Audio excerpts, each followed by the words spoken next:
LSU head coach Ed Orgeron. He'll make some opening remarks, and then we'll throw it open for questions. Coach? Hey guys, good to see everybody. Very proud to bring Joe Burrow, Lloyd Cushenberry, and Grant Delpit. Three great young men, great examples of LSU football players, student athletes. We're looking forward to this year. I know you guys have a lot of questions. I'm not going to go everything, but we have a good football team coming back, and I can't wait to camp. Questions, Coach, right here on your left, third row. Spur 90.7 WVUA-FM Tuscaloosa. Coach, the Tigers finished in second place in the SEC West last year, right behind Alabama. What do the Tigers have to do in 2019 in order to make the SEC championship to represent the West? You know, first thing that we have to do is block out the noise. Last year we came here with a lot of negativity about the program. Now there's a lot of positive things going on in the program. When we get to camp, we got to forget all that. We got to get back to the fundamentals.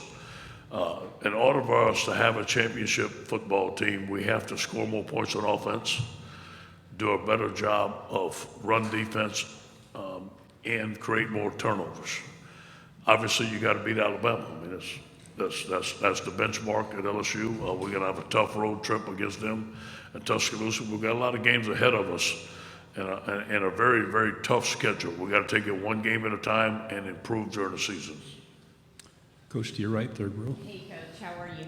Hi. I have a couple of questions for you. One being this: last year, you talk about the noise. There were detractors last year. There were people that thought that you would be fired, thought that your team was not going to do as good as they did. Yeah. You proved them all wrong. I'm very curious what that does for you inside as a coach, as a man, and what that does for your team and what kind of momentum that creates going into the season. Yeah, thank you for saying that. Without saying it, it was an internal motivation. There's no question about that. And anybody that knows myself or know our team, we're made of grit. And we're up to challenges. But you know what? You got to give credit to our coaching staff. You got to give credit to our football team and administration. Everybody pulled together. We talk about being one team, one heartbeat, together like that. And we showed that last year. And you know, we had a lot of players that people didn't know about. We had Cole Tracy, the kicker that came through, Joe Burrows, we had Nick Brissett had 1,000 yards rushing. So a lot of guys contributed to that success. But thank you for noticing that. Coach, second question is this. I've asked your quarterback about this. The commissioner talked about it in his opening statements about mental health. I've spoken to your team a couple of times and appreciate that commitment. Yeah. But what is the role of a coach, of a leader, in going from, hey, we don't talk about this, toughen it up, don't talk about it, suck it up, to really having an open program to talk about mental health so that these guys are healthier? Well, I think it's important for myself, and you've been around our program. I told our team, I'm going to treat them like my sons.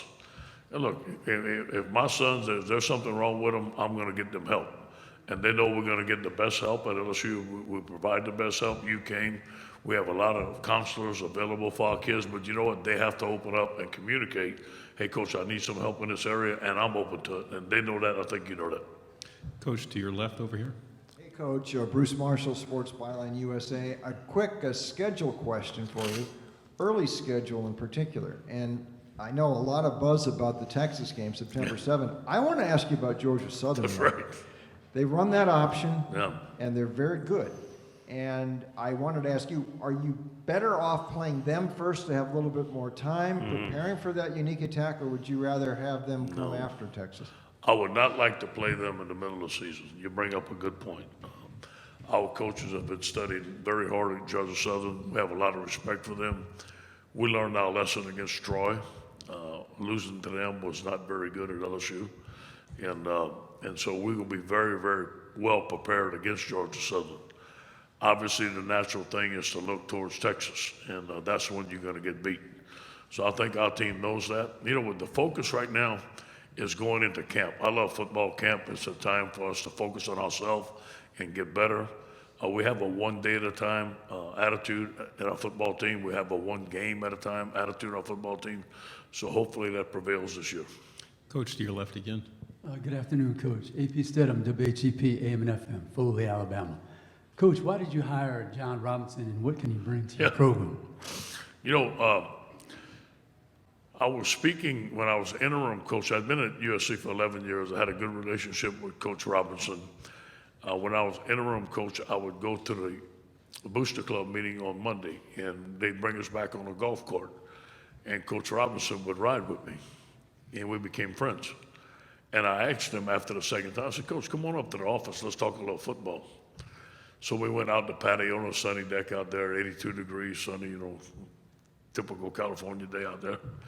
And Coach Robinson and I would talk football. Then about the third time, he says, Coach, I want to tell you something. What? He says, I've been around USC a long time. No football coach has ever asked me my opinion on football. I said, well, Coach Robinson, I value your opinion. Him and Miss Beverly became friends of mine, his wife. Now, his wife is the biggest LSU fan if you ever seen. She's from New Orleans. They decided to move to Baton Rouge, Louisiana, and I asked Coach Robinson if he would come and be a consultant for me. So that's how it happened. To your right, Coach. Hey, Coach. Michael Brad from Saturday Down South. Going back, even your time at Ole Miss, time at USC, and now at LSU, you've coached a lot of good defensive players. Yeah. How high on that list do you rank Grant Delpit? Grant is, I believe Grant is the best defensive player coming back in college football this year. Ain't no question about it. He can do everything. We needed him in the post against Ole Miss. He got the interception for us. We needed him to get pressure against Ole Miss. We sent him. He got sacks. He is tall. He's smart. He's a great young man. I do believe that he's one of the best defensive players I've ever been around. To your left, Coach. Hey, Coach. Jacques Dusay, WAFP. How's your summer going? Good, Jock. Good to see you, man. Good to see you. Happy birthday, a week late. Yeah, thank you. Every recruit's important. It's a team game. But can you speak to, it appears Joe Burrow might be the biggest acquisition you've been able to make, and his importance, the quarterback position, all those things. He came right at the right time. I think he changed our program around. He gave us some stability at the quarterback position. He gave us a leader there. He gave us a coach on the football field. I think we've only just seen the beginning of Joe Burrow. Last year, we could not run him like we wanted to. As you guys know, Miles was hurt. We're going to the spread offense. He's going to have more ability to check plays at the line of scrimmage. We better to see what Joe Burrow is really made of. I think he's going to have a great year. Coach, to your right. Is there a player you would compare him to, A? And then, B, are you ever caught off guard by the plays he makes? Or are you just used to his superhuman abilities? Let me tell you something. That play he made against Georgia on the field goal, he was going to block the field goal. He felt the tight end release. He came out of his rush, covered the tight end, saw that Devin White was covering it, and then went tackle the kicker and caused the fumble. That's one of the best plays. He has the highest awareness level that I've ever been around a football player. He reminds me a lot of Troy Polamalu.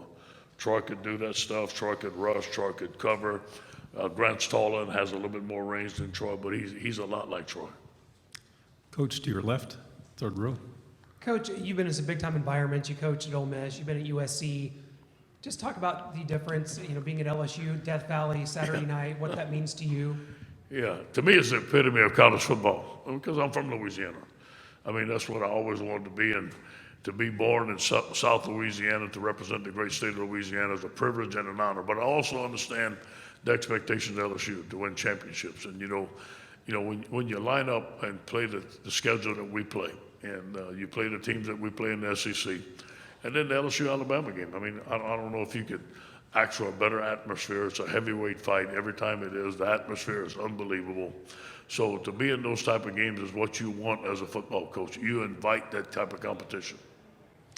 Coach, over here to your right. Ed, two questions, if I may. Would you like to de-emphasize the Alabama game and not have it be the end-all that a lot of fans have made it be on your schedule? Not at all. I think that it's a great tradition. It's the benchmark. Obviously, Texas A&M is going to be a big game for us. We know that. Auburn's going to be a big game. Florida's going to be a big game. But you know what? Everybody has their rival team. And look, I don't talk about Alabama every day. I mean, I'm going to talk about Alabama during Alabama week. And then I think that you've seen our team. It's not the end all. I will say that. because you've seen our team bounce back after Alabama losses. We've gone on and beat Arkansas every year, and we finished very strong. So we're taking one game at a time, but obviously it's an elite football team. It's an elite rivalry. I love the emphasis. To your left, Coach. Hey, Coach, I got to ask you this. I'm a Redskins fan, and Darius Geis, Yeah. really sad last year, hurting himself in that first Yeah. game. Have you talked to him? Is he ready to go? He's ready to go. He's a firecracker. Y'all got y'all a good player, man, a good young man. I think he's going to have a great career for you. To your right, Coach. Coach Matt Trent, WBRZ in Baton Rouge. You kind of touched on it a little bit before, but you said earlier that this is the best secondary that you've been around, and you've Yeah. been around some really big names, Yeah. defensive backs, safeties. Why collectively is this one the best? I think that because of the four guys that are playing. I think that I've been around some singular guys that, may have been as good or better, but I think collectively you look at Grant Delpit, you look at Christian Fulton, who's the top-rated cornerback coming back in the league. You look at Derek Stingley, who was the #1 player in the country. Derek could have started. He came practice us for a week. He could have started for us at the bowl. He's that good. And then you look at Jacoby Stevens, who's a 5-star out of Tennessee, a tremendous football player. You look at Todd Harris, you look at Marcel Brooks, backing those guys up. You got Cordell Flott, you got Jay Ward, you got Kelvin Joseph. I mean, we just have a lot of depth at that position, and those guys know how to play, and they're well coached by Bill Bush and Corey Raymond. I think that those guys are going to be a force for us this year. Again, over here on your right, Coach. Coach, you briefly mentioned that Texas A&M game. What did that game and the way it ended last year and how crazy it was do to add fuel to that rivalry? Well, I think it added a bunch. I think that, obviously I'm not going to talk about the things that happened. We all know what happened. But, both teams fought. I mean, for 7 years, I give them credit. They fought. Give our team credit. We fought. I think that it adds to the rivalry. It's a team that is going to be at the end of the game. At the end of the year, it should mean a lot. They're coming to Baton Rouge. Let's see what happens. Steve Snyder. Hey, Coach. Steve Snyder, WAFB Baton Rouge. You touched on it. Joe was the right guy at the right time. He just seemed so comfortable in his role with your team. And you knew a lot of what you were getting, but is there something that maybe surprised you, a positive thing that you didn't see coming, and he got here and you've seen it? I knew he was tough, and some guys talk about tough, and they're not that darn tough, but he don't say a darn thing, and he's tough as a linebacker. He reminds me a lot of Bobby Hebert. Bobby was a teammate of mine. Bobby had all those intangibles, was tough, could take a hit. Joe's like that, and Joe's that type of player. Joe, when he speaks, everybody listens because of the way he works. And I told somebody a little bit earlier, we had a recruiting weekend. Now, we couldn't go, but they asked if the recruits could go see our players practice on Saturday morning, 10 o'clock. I said, sure, they can go, but we don't have a practice. They said, oh, yeah. Joe got the whole team to volunteer to practice on Saturday morning at 10 o'clock. Now, I've never been a part of that. So his leadership skills are unbelievable. Coach in the middle. Coach, did you decide to change the offense after the Alabama game, or you had made that decision earlier? That has something to do with it, obviously, but that decision has been weighing on my mind. I wanted to go to it. I wanted to get to it. It was a process. The roster wouldn't let us get to it. My staff wouldn't let me get to it. I didn't have the staff equipped well enough to get to the spread. When we brought in the Saints last summer, and Joe got up and made his presentation. I wasn't in there for the whole presentation. And he presented the RPOs to the defense, and I asked the coaching staff to say the guy was tremendous. Greg McMahon is a good friend of mine, and Pete Carmichael, Sean Payton, those guys raved about Joe Brady. And that's when I knew I wanted to hire him. But we wanted to go to the spread. I eventually wanted to get to it. But you know what, Ed? We still want to run the football. We got to be 50-50. We got to be strong. We got to have a power game. But we will run the spread. And Joe Brady is a big reason why we're in it. To your left, third row. AJ Spur, 90.7 FM, Tuscaloosa. Coach, you touched on this great secondary that you're going to have this season. The SEC is also full of amazing quarterbacks. Yeah. Can you speak on some of the quarterbacks, maybe even in the SEC West, that you'll be facing more often? Tua's release is unbelievable. The RPOs that we run, obviously with the athletes around him, fits what he can do. He can scramble. He's tough. He was playing on 2 hurt knees or 1 hurt knee, whatever. His awareness level is very high. So he's a very good quarterback. But we face good quarterbacks. And Texas's quarterback is a phenomenal quarterback. I mean, he's hard to tackle. So we're going to face great quarterbacks every week. But that's part about being in the SEC. You're going to face the best. Time for 2 questions. First is right here. Yeah, so how has Joe Burrow adapted to this new offensive scheme that you'll be running this next year? And how do you think it's going to work better than the system that you were running last year? Well, this is the system that Joe's used to. And so he fits into it. You know, the quarterback runs, the checks in the line of scrimmage. This is the stuff that he ran in Ohio State. He was very, very quick to learn it. Loved it. I think he's going to do well. What was your second question? How do you expect for this offense to work better than the offense you've been running in the past? You know, we need to use the talent that we have on our offense. We need to give the players the football that can make plays in space and let them go.